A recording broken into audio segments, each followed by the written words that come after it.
Right now, there is salt within arm's reach of you, on the table, in the kitchen, or already sitting inside whatever you last ate. And when you use it, you don't think about it, you shake it on, you stir it in, you move on with your day. The whole thing takes about 2 seconds. But for almost the entire history of your species, salt was one of the hardest things on Earth to find. Not expensive, not inconvenient, genuinely physically difficult to find. Your ancestors spent 300,000 years searching for it, craving it, and sometimes dying without it. And here's the part that should stop you. That little pull you feel towards salty food, that quiet voice that says plain food tastes unfinished, that is not a preference. That is a 300,000-year-old instruction still running inside your nervous system, written into your body before the first human ever stood upright. So the real question is not just when did humans start eating salt? The real question is,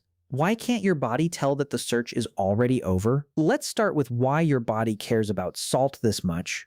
Because it is more dramatic than it sounds. Your body needs sodium to survive. Not wants, needs. Your heart uses it to beat. Your neurons use it to fire. Every signal your brain sends is riding on sodium. Take it away, and the fluid around your cells collapses, your blood pressure drops, your muscles stop working properly. A human being can die of sodium deficiency in a matter of days, and long before it kills you, it takes you apart one piece at a time. First the headaches, then the confusion, the muscle cramps, an exhaustion so deep you cannot stand. Your whole body slowly stops trusting its own signals. This is not some rare tragedy from the distant past. This is what your cells are quietly protecting you from every single day. And here is the cruel twist. Your body cannot make it, not a single milligram. You can manufacture your own vitamin D from sunlight, you can build fat, you can store sugar, but sodium, the one mineral you cannot live without, you have to find out there in the world. So your body did the only thing it could do. It built an alarm, a craving so sharp and so specific that you can feel it right now if you go long enough without it. That is what a salt craving actually is. It is not weakness. It is not a bad habit. It is a survival alarm that has been screaming inside every human who ever lived, and your body guards its sodium so carefully that you can taste the proof. Your sweat is salty. Your tears are salty. Your blood is salty. Every one of those is your body carrying its precious sodium around and losing a tiny bit of it every time you cry, or bleed, or work under the sun, which means the harder your ancestors worked, the more they lost, and the louder the alarm screamed to replace it. Think about that for a second. Every ancestor in your entire line, hundreds of thousands of years of them, walked around with this alarm going off, and almost none of them had a reliable way to shut it off. So how do you find something your body is desperate for when you have no mine, no shop, no shaker? The first humans solved it with a trick that sounds almost too simple. They watched the animals. Because it turns out we are not the only ones with the alarm. Every large plant eater on Earth is quietly obsessed with salt. In Kenya, there is a mountain called Mount Elgon, and the elephants there do something that sounds made up. They walk deep into pitch-black caves, sometimes hundreds of meters underground, navigating in total darkness by memory alone. And when they reach the right wall, they use their tusks to chip salty rock out of the cave, and they eat it. These are elephants doing hardcore underground mining in the dark for a mineral because their plant diet does not give them enough sodium, and their body is running the exact same alarm yours is. Deer lick salt off winter roads. Gorillas eat mineral-rich river clay on purpose.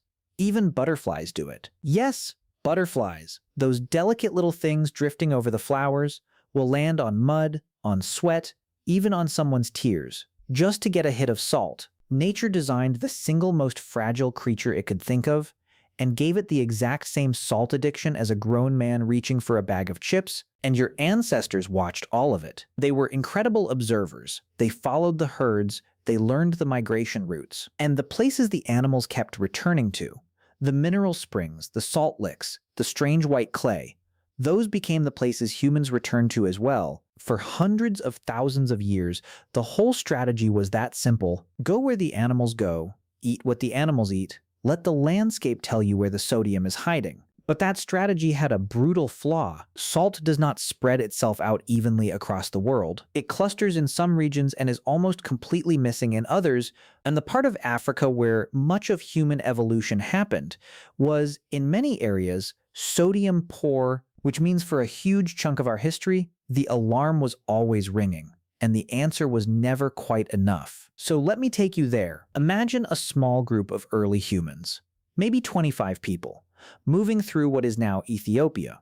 About 100,000 years ago, the rains have been poor, the animals have moved on, and the group is following a dry riverbed north, hoping to find them. One of them, a woman in her 30s, has walked this route before. She is leading them toward a bend in the valley, a place she has only seen twice in her whole life. But she remembers it, because there, after the ground dries, the earth leaves behind a faint whitish crust, and she knows what that crust means. They reach it, they crouch down, they scrape the ground with flat stones and their fingers, and then they eat the earth directly. The children eat it too, pulling sodium straight out of the mineral-rich soil, because there is no other way to get it. The taste is sharp, a little bitter, nothing like the clean white salt you know. But somewhere below thought, somewhere older than language, their bodies register it, and it feels like relief. Think about what this woman is actually carrying in her head.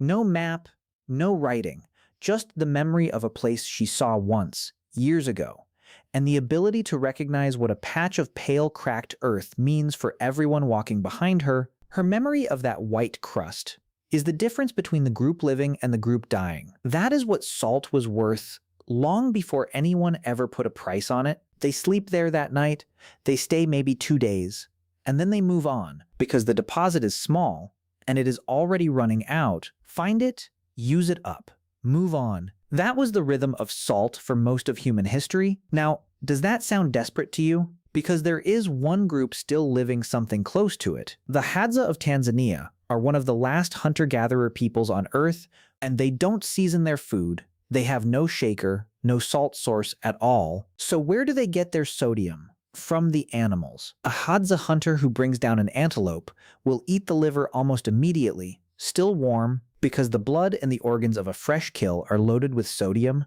doing real work inside the body. This is why so many hunting cultures around the world ate the organs first, often raw right after a kill. We tell ourselves that was about nutrition, but a lot of it was about salt. Now here is where it gets almost unbelievable. Back in the 1960s, an anthropologist named Richard Lee spent years living with the Kungsan people of the Kalahari. No added salt, no shaker, just wild food. And when he measured it, their natural diet gave them about 690 milligrams of sodium a day. Hold on to that number, 690. Because today, cardiologists will tell you the ideal daily sodium intake for a healthy human heart is almost exactly that. Your ancestors were hitting the perfect number, without trying, without even knowing what a milligram was, because the food itself was right, and then we broke it. Around 12,000 years ago, humans started farming, and everything changed. We settled down,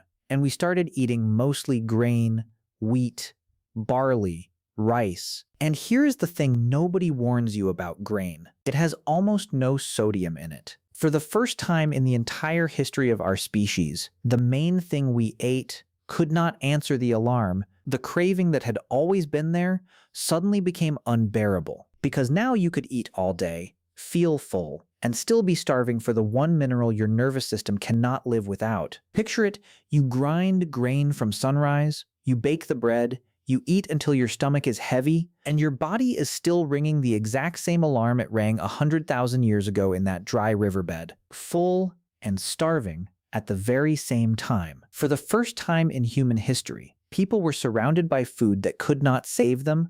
An anthropologist named Mark Nathan Cohen looked at skeletons from before and after farming began, and the early farmers were, in a lot of ways, less healthy than the hunters before them. Shorter, more dental disease, more signs of nutritional stress. We usually tell the story of agriculture as a triumph, But your body remembers it differently because the moment farming made sodium scarce, salt stopped being food, and it started becoming power. For 300,000 years, humans could only find salt, and then, right after farming began, they figured out how to make it. In northeastern Romania, there is a site called Poiana Slatina, and archaeologists found something there dating back about 8,000 years, right next to a natural salt spring, where salty water bubbles up from underground. They found broken ceramic pots, fire pits, and salt residue baked into the clay. These people were filling heavy pots with brine and boiling it for hours until the water vanished and a crust of white crystals was left behind. That is not stumbling across a mineral.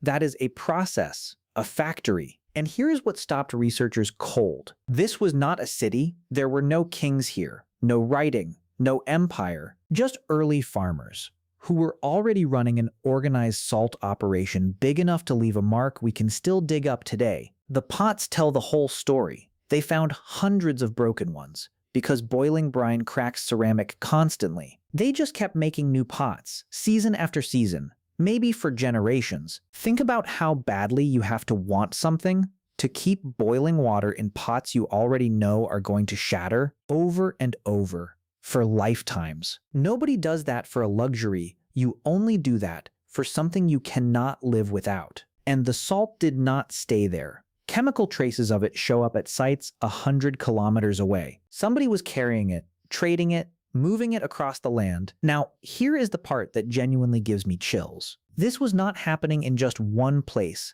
at almost exactly the same time.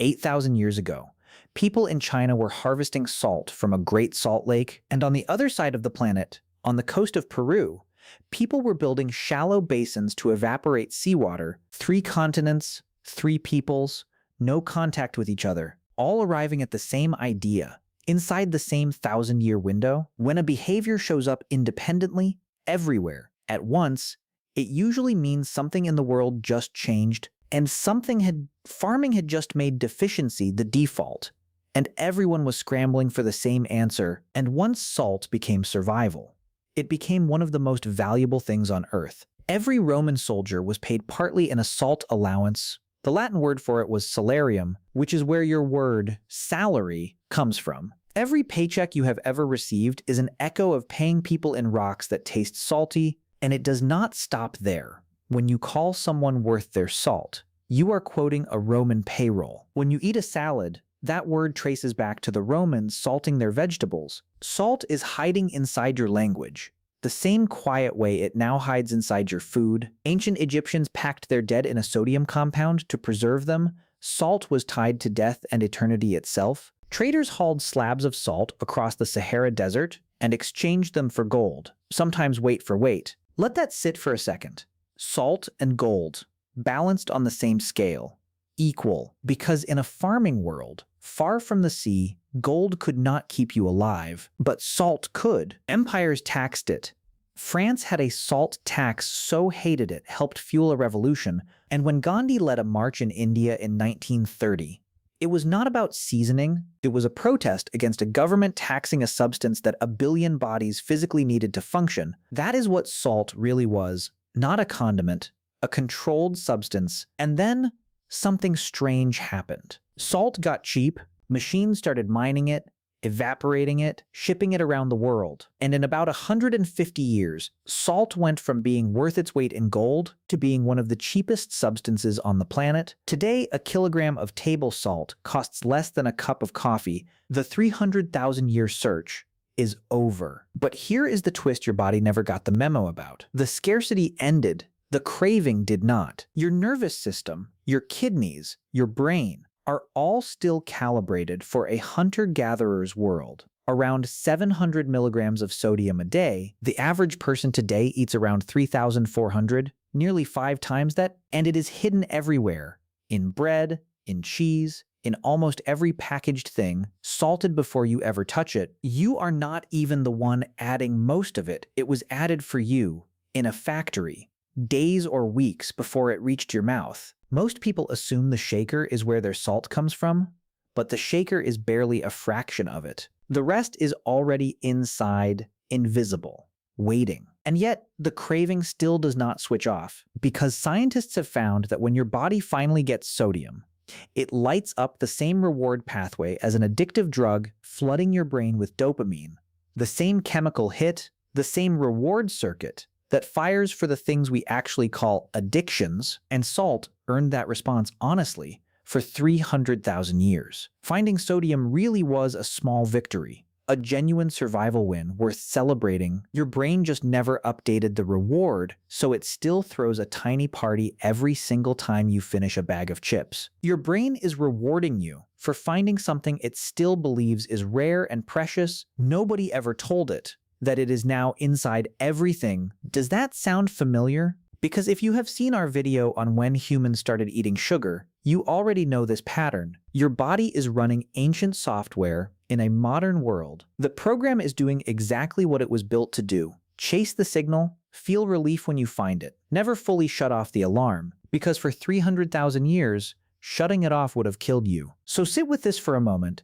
Somewhere in Romania 8,000 years ago, a person crouched over a cracked clay pot and scraped white crystals off the bottom with their fingernails. They were solving the exact same problem your body is trying to solve every single time you reach for that shaker. They just had to work so much harder for the answer. The salt on your table is the end of a 300,000-year search. Your ancestors tasted it in blood and clay and spring water. They followed elephants to find it. They boiled brine in pots they knew would break. They carried it across deserts and paid for it with gold. They built empires to control it and revolutions to take it back. And now it sits there 2 feet away, completely unremarkable. The craving is still there. The search is just over. If you made it this far, you are exactly the kind of person this channel is for. We make videos like this every week about ancient humans, about what your body still remembers, about the strange gap between the world you were built for and the one you actually live in. If you want more of that, hit subscribe. It costs you nothing, and it tells the algorithm this kind of story is worth keeping alive. I'll see you in the next one.